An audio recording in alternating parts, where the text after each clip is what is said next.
In this episode, I'm going to talk about the two biggest AUTOSAR pitfalls and how to avoid them. This has helped several of our customers literally save millions, and who knows, maybe it's a game changer for your project too. The talk has been given at an AUTOSAR Open conference in Tokyo at the beginning of June 2024. The title of the talk is Why AUTOSAR Fails So Often. Excuse me? Why AUTOSAR fails? I mean, the talk has been given at an AUTOSAR conference. So what is this? Is it an offense? Is it the beginning of a revolution? Actually, no. The talk is about insights from real projects and how they struggle with inefficient AUTOSAR configurations. And also the talk points to possible solutions, approaches how to solve these problems. This is how the talk is structured. I'll skip the warm-up I gave at the conference and come straight to the introduction. And then I'll talk about the RTE overhead, which is the first common AUTOSAR pitfall, and then the non-terminating ECC tasks, which is the second most common pitfall. Finally, I round it up with a summary. Quick introduction about Gliwa. So the company was founded back in 2003 and focuses on timing, stack and memory analysis. It's a German company with roughly 60 employees, and over the past 10 years we've seen an annual growth of around 20%. By looking at an extract of the list of our customers, you see that we have a very, very strong automotive focus. A few words about myself. My name is Peter Gliwa. I'm the CEO and founder of the company. I'm still very, I would say, technical. So I'm coaching OEMs, tier ones around the world when it comes to setting up the architecture. And also I join task forces like 2 or 3 every year where, we help to fix timing problems. I've been active inside AUTOSAR as well. I've been a work package leader and also document owner. Previously, I have been with Ethos and Bosch, and I'm author of the book Embedded Software Timing. And for the conference, actually, just in time, we came up with the Japanese translation. So in the meantime, the book is available in 5 languages. So what exactly is the problem? As I mentioned, at Gliwa we do a lot of firefighting, so we help projects that are already in task force mode for various reasons. For example, they see a system that's already overloaded and yet they have to add functionality. Or they observe sporadic system crashes, weird functional behavior, and then they start analyze the functionality just to find out after weeks or months that actually the functionality was fine, but the underlying timing was a problem, and so forth. Now, the critical thing about timing problems is that they're very often really difficult to identify as such. As I mentioned, with the functional problems, you look into other aspects before you finally find it's actually a timing problem that you're dealing with. The root cause for these problems very often are inefficient AUTOSAR configurations, as we will see. And the trend, unfortunately, is that it's becoming worse. So we see more and more projects struggle with these aspects, despite all the education we think we're bringing into the market over many years. Okay, so RTE overhead. Let's look at the first problem. And before we actually do that, I need to give you some background. So the RTE does a lot of things, and ensuring data consistency is one of these aspects. And here we have a structure. The structure contains several elements, and the whole structure itself is too big to be atomically read from or written to. So that means that the accesses to this data can be preempted or interrupted. So let's assume that task A starts reading data from the structure, and it's reading the first two elements, and then task A gets preempted by task B, which obviously has a higher priority. Now, let's assume that task B is the task responsible for updating the data. So It now paints all the elements with a different color now. And when task A continues execution after the preemption, then it uses an inconsistent set of data, right? So the first two elements are still from the old data set, and the remaining elements are from the new data set. The data is no longer consistent. And that's a problem. And this causes really functional problems then. So the RTE actually helps with this.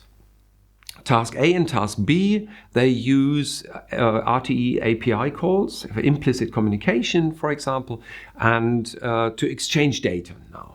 And that's all fine. This is actually a concept I like very much about AUTOSAR, that you can develop your functionality at a very high level, completely independent on the actual system the functionality will be running on. You don't even know whether two software components will be running inside the same task, on the same core, or even on the same ECU.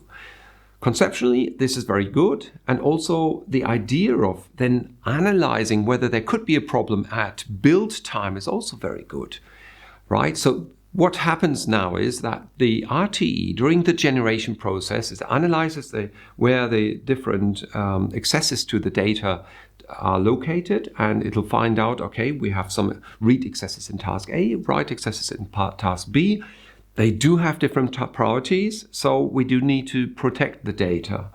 And this is done by creating copies.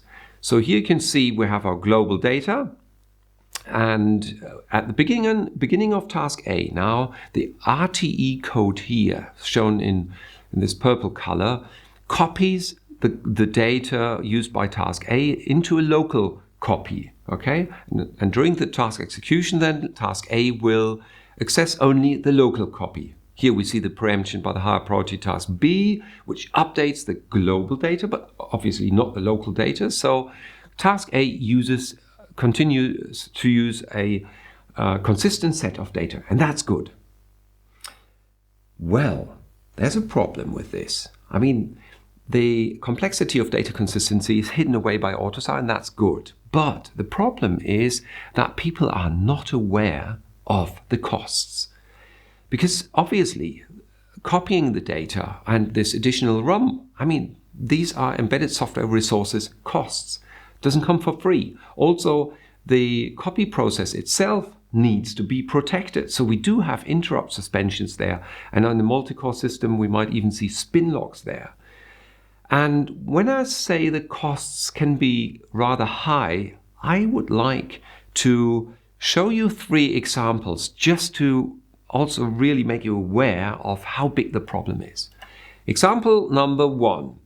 And this is a customer, an Asian OEM actually, and it's not just a project, it's a platform. So there were 19 projects, 19 vehicles affected, and now just look at how big the piece of cake is from the CPU load that the RTE grabs. That's amazing, that's insane actually.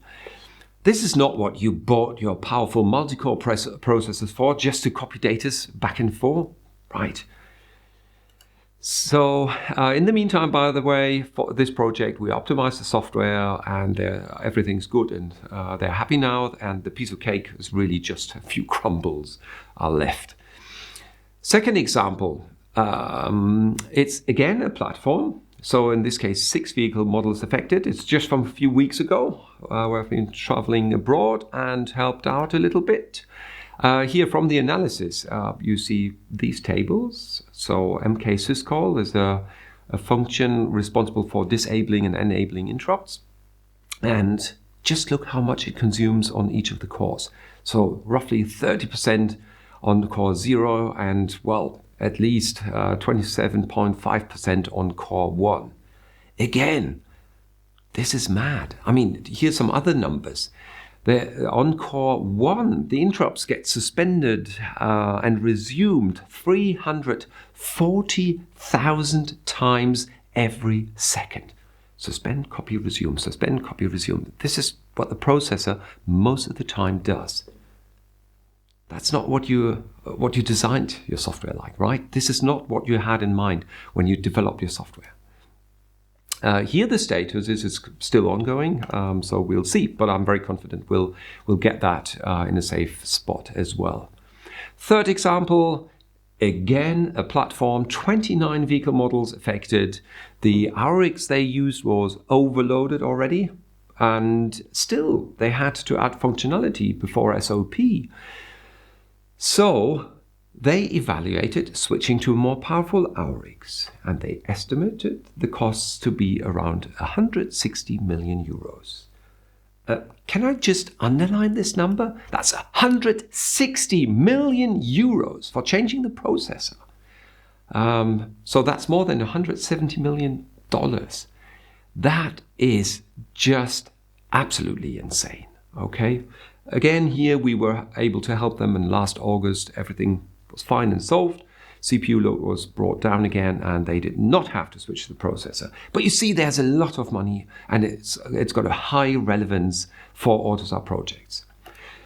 So, having talked about the problem, let's look towards the solution now. And first of all, a few thoughts.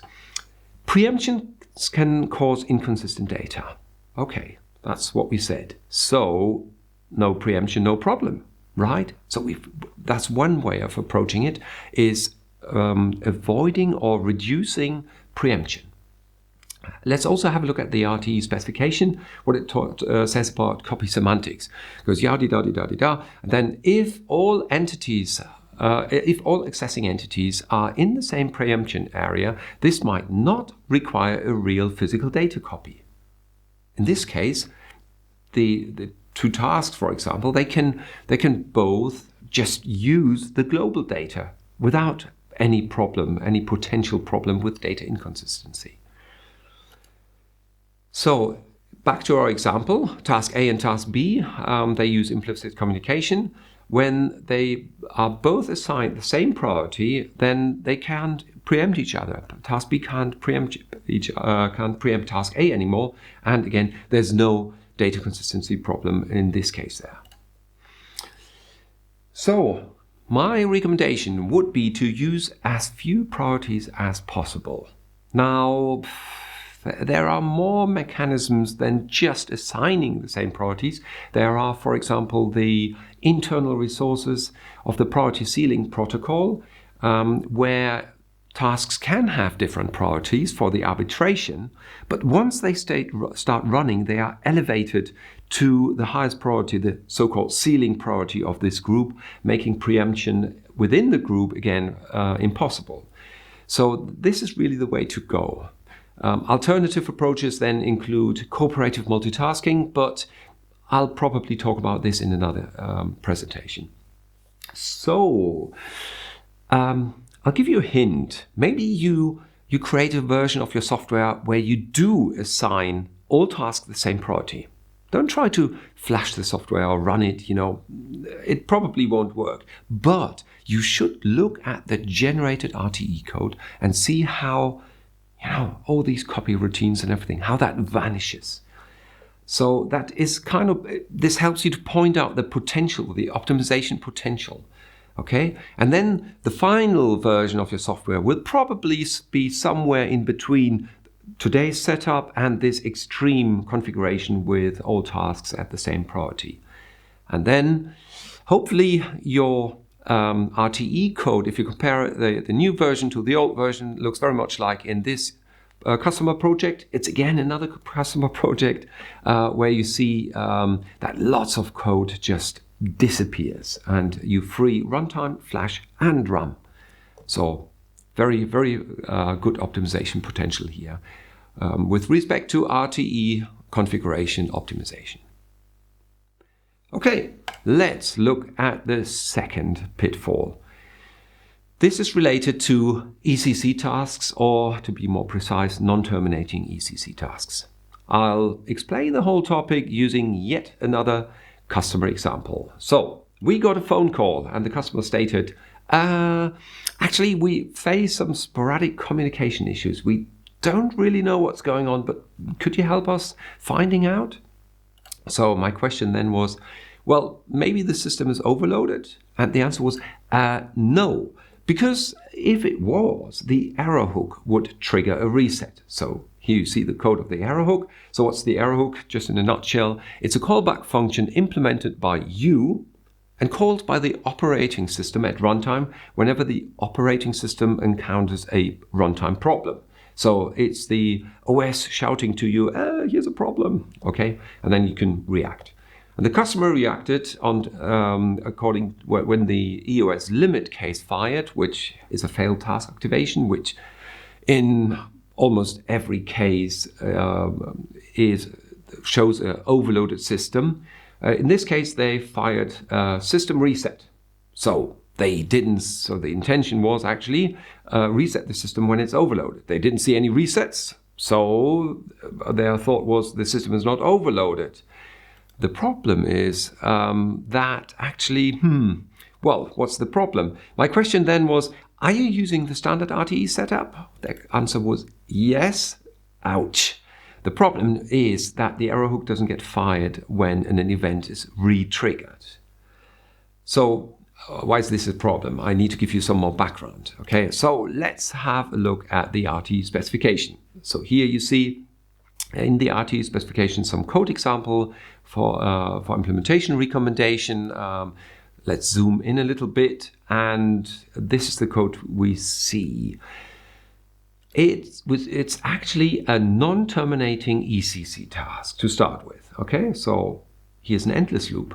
So the task never terminates. Well, this is not how OSEC was meant to be. How OSEC tasks were meant to be implemented. The OSEC specification, the OS specification, expects tasks to run and then, when they finish, to terminate. A non-terminating task, there's actually in OSEC, there's no such thing. This is how you implement a thread in POSIX. Absolutely fine. There you have your endless loop and all good, but not in OSEC. So what the AUTOSAR RTE actually does here is it adds another layer of scheduling on top of the operating system. Because what they're building here, what they're setting up is actually a scheduler. Let's have a look. So here you wait for events. So this function here doesn't return immediately. It stucks in there. The OS does other things until then one of these events fire. Okay. By the name of the event, you see already what the idea behind it. So there's something 10 milliseconds and the other one is something 5 milliseconds. So these are events which get triggered every 10 and every 5 milliseconds. And in the following code lines, you see how we get the events. And then depending on which event fired, if the 10 millisecond event fired, we call the 10 millisecond runnables. And in case of the 5 millisecond event, the 5 millisecond runnable.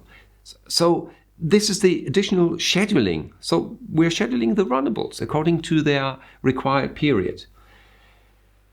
This is what the operating system is for scheduling. Yeah, so you pay a lot of money for the operating system and then you don't use it. You add another layer of scheduling on top. If you now add regular wait events, regular ECC events, then the whole thing really becomes messy, because then you have events used for scheduling and others you use for example, for your state machine or whatever.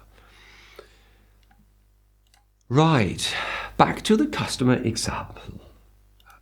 Let's just assume for a second that this runnable here executed for 26 milliseconds sometimes, which is exactly what happened.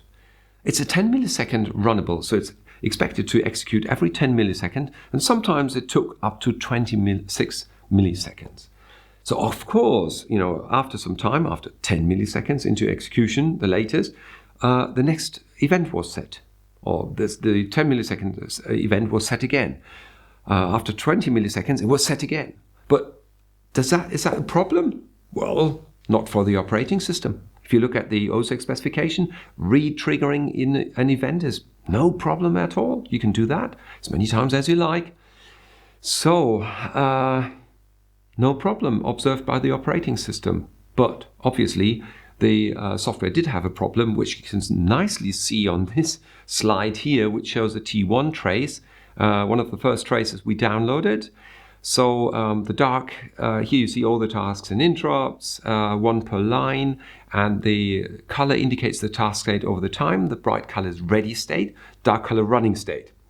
So what I did when I saw this trace is I used Microsoft PowerPoint to now mark in red the actual places where the customer would have expected to see system resets. And this is it. Horrible, isn't it?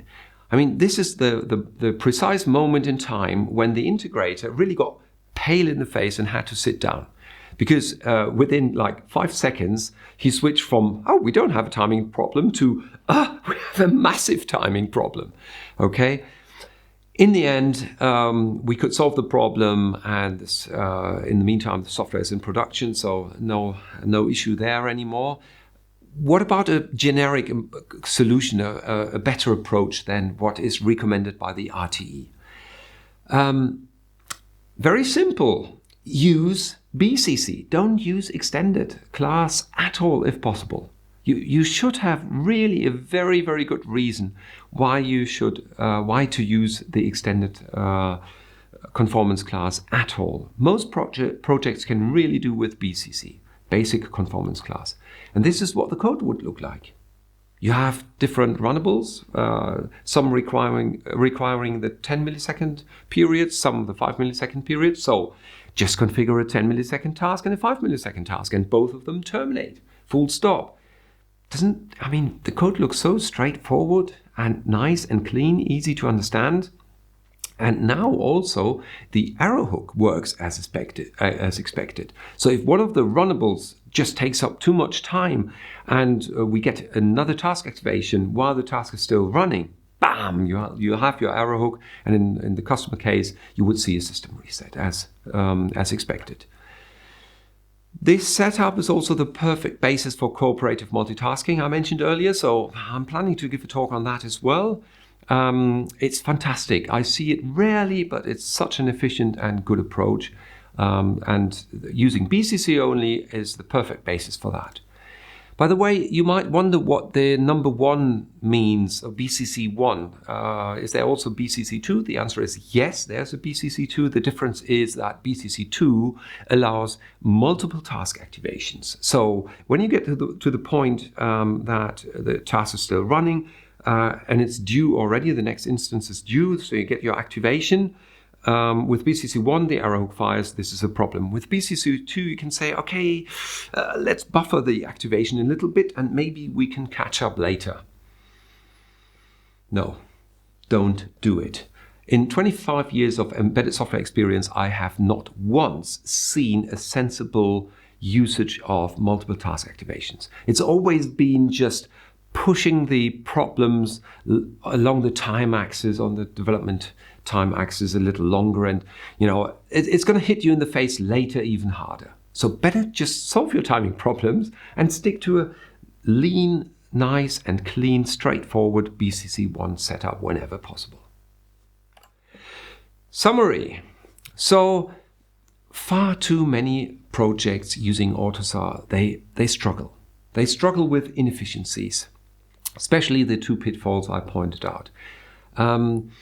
My recommendation would be that, the AUTOSAR specification, the AUTOSAR standard, the AUTOSAR consortium, they should head towards a direction where they really look more at how are the standards used really.